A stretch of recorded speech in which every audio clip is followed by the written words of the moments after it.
আচ্ছা, সুমন ভাইয়া কেমন আছেন? আলহামদুলিল্লাহ, আসসালামু আলাইকুম। আপনি তো একে একে আরো দুটো দোকান বাড়িয়েছেন। এখন আপনার যে এই 12 নম্বরে যে আপনার দুইটা দোকান একই জায়গায়, মানে এটা কিভাবে কি ওই দোকানের লোকেশনটা একটু দেন, কিভাবে কি পাবে? আমার মিরপুর 12 যে দ্বিতীয় শাখাটা, হ্যাঁ। এটা মিরপুর 12 সিএনজি পাম্পের সাথেই, মেট্রো রেলে 170 না, নম্বর। ওটা তো চিনে, ওটা জাতি চিনে, জয়ের খাদ্য আমাকে সবাইকে চিনে। আচ্ছা। কিন্তু এর যে নতুন কালাপ আইটেম যেটা ব্রাঞ্চটাতে শুরু হয়েছে, এটা ক্যান্টনমেন্টের পাশেই পড়ছে। এটা মেট্রো রেলে 152 নম্বর পিলার, অবকাশ ক্যান্টিনের পাশে। এটা হলো 5 নম্বর ব্রাঞ্চ। এটা সকাল থেকে রাত 11:30 পর্যন্ত 11টা পর্যন্ত খোলা থাকে। আর এখানে কাবাব আইটেম তো অনেক রাখছেন ভাই। আমার কাবাবের মেনু সব ব্রাঞ্চে আছে। আমি টার্গেট করছি আগামী ডিসেম্বরের ভিতরে কাবাবের আইটেম হবে 30টা। বর্তমানে 20টা আইটেম চলতেছে সব ব্রাঞ্চে আমার। তো আজকে যে মিজান ভাইকে ইনভাইট করলেন বা আমরা আসলাম, সবাই খাওয়া দাওয়া করলাম, তো এই যে আপনি মিজান ভাইকে ভিডিওর মধ্যে দাওয়াত দিয়েছিলেন, এই দাওয়াতটা কি আজকে দিনটা ছিল? সবচেয়ে বড় কথা হলো আমি মিজানবার এখানে একদিন গিয়েছিলাম। হ্যাঁ। আমি অনেক ভিডিও তো দেখি মানুষের মোবাইলে, যে ভিডিও করে যে ছোট ছোট কড়াইতে রান্না করে। হ্যাঁ হ্যাঁ হ্যাঁ। সে সারাদিন রান্না নিয়েই ব্যস্ত থাকে। হ্যাঁ। তো 5 কেজি 10 কেজি করে রান্না করে। তা আমি হ্যাঁ। আইডিয়া করে 50 কেজির আলা পাতিল নিয়ে গেলাম। আচ্ছা, আপনার কেন মনে হলো যে আপনি এত বড় বড় পাতিল মিজান ভাইকে কেন দিবেন? সে একজন গরিব মানুষের হাসি ফোটানোর জন্য 100 টাকার মধ্যে মাংস এবং ভাত খাওয়াচ্ছে সারাদিন। সকাল থেকে 10টা থেকে শুরু করে, 11টা থেকে শুরু করে বিকাল 4টা পর্যন্ত খাওয়ায়। হ্যাঁ। শুধু গরিব মানুষের মুখে হাসি ফোটানোর জন্য, কর্মজীবী মানুষের হাসি ফোটানোর জন্য, জি। তাদের পাশে থাকার জন্য। জি। সে একজন বাংলাদেশের একজন উদ্যোক্তা, মানুষের মুখে হাসি ফোটানোর জন্য একটা উদ্যোক্তা। মানে সাহস লাগে মানুষের সাহস, জন্য। এই যে সে উদাহরণটা সাহস, আমরা তার আজকে- পাশে দাঁড়ানোর জন্য আমি গিয়েছিলাম যে মিজান ভাই আমি পাতিল দিলাম, আপনি এইভাবে রান্না করেন, আপনি সাশ্রয় হবে, আপনি দ্রুত মানুষের সার্ভিসটা দিতে পারবেন। এই যে আপনার উদাহরণ মনের যে ব্যাপারটা আমরা দেখলাম আজকে, এমনিই আপনি অনেক ভালো মনের মানুষ। যত আপনার পাশে আমি না আসলে ভাই কথা বলতে বারবার এমন করে তো বলতেছি তো ভাই, শেষ করতে দেবেন না।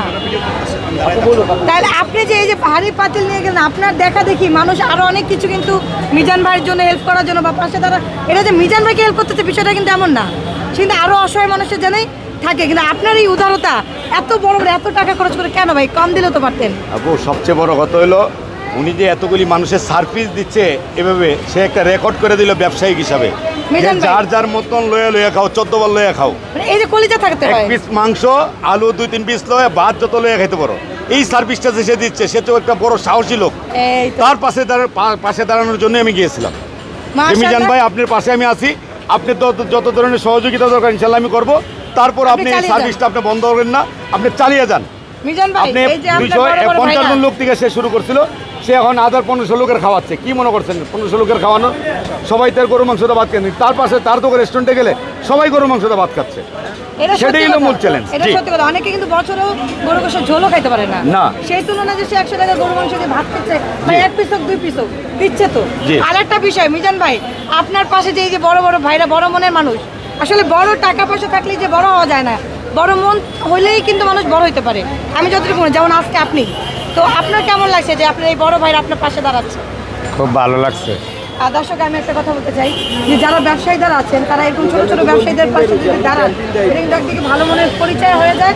আর একজন ব্যবসায়ী যদি একজন ব্যবসার পাশে দাঁড়ায়, তাহলে আমি মনে করি সেই মানুষটা কখনই হেরে যেতে পারে না।